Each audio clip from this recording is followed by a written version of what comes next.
At the place where it happened, in those awful days after the crash, agony for family members of those who'd flown from Canada on that Ethiopian Airlines Boeing 737 MAX 8. It will never leave me. It will never leave me.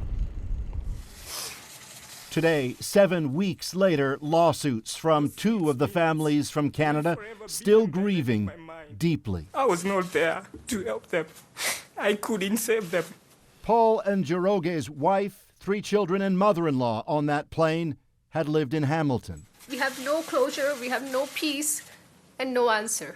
The loss for Hiral Vadia from Brampton, Ontario, her husband's parents, his sister, brother-in-law, and 2 nieces. Alleges the lawsuit, all dead because Boeing put profit ahead of safety. They all died together because of the insensitivity and greed of the maker of a plane. We recognize the devastation to the families and friends of the passengers and crew members. Across town, Boeing's CEO met with shareholders today for the first time since the crash in Ethiopia and an earlier MAX 8 crash, a Lion Air flight off Indonesia. Investigators point to a faulty sensor causing both planes to nosedive. As one shareholder put it to Boeing today, "We don't have to have 300 plus people die every time to find out that something is unreliable." Said Boeing, safety remains a priority, underlining no single factor brought down those jets.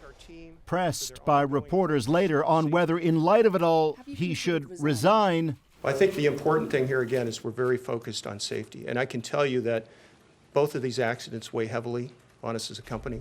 For those from Canada who today underlined they lost everything that mattered, unable even to retrieve the bodies of their families, all they really want now are answers. Paul Hunter, CBC News, Washington.